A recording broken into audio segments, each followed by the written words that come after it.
All right, I'm back, and I'm annoyed. Why am I annoyed, you might ask? Because we have to cover this topic again. If you're wondering what topic I'm talking about, it's this one.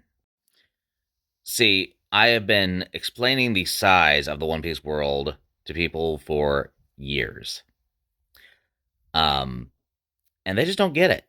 They really don't. They don't understand it. They cannot figure out how I know this because I scientifically can prove the gravity on the One Piece world is like at least 112 times what we have here on Earth.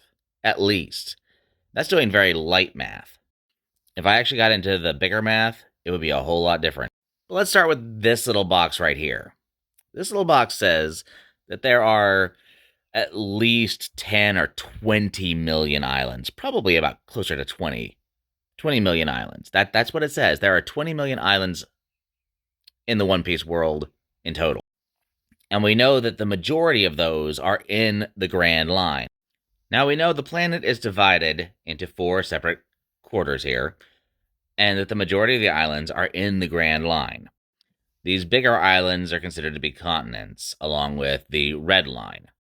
The map that we're seeing here obviously isn't 100% accurate. It's just a very light, drawing to show the way the world is divided up. The Red Line obviously runs north to south, and the Grand Line runs east to west. Now, if you look here, the smallest island nation that's inhabited is Nauru, which is 21 kilometers. All right? That's about 13 miles. Smallest island nation is 13 miles in our world.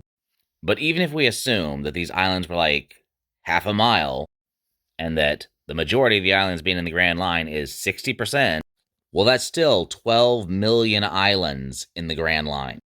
At half a mile each, that is 6 million miles of dirt.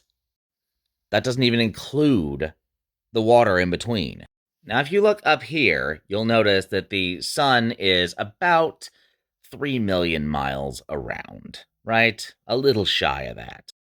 This means that in landmass alone, the One Piece world is at least twice that size. And here's where my point is proven. At bare minimum, if it was the same size as the Earth, they would be able to see for 3 miles before the curvature of the Earth blocked their path. Which means there's at least 3 miles between islands. Because you can't see the islands. Quick breakdown. Sun's gravity at Earth's density. One Piece world at twice the sun size. One Piece world with 3 miles of water between islands. It's actually 15.5 times larger than the sun. Final result.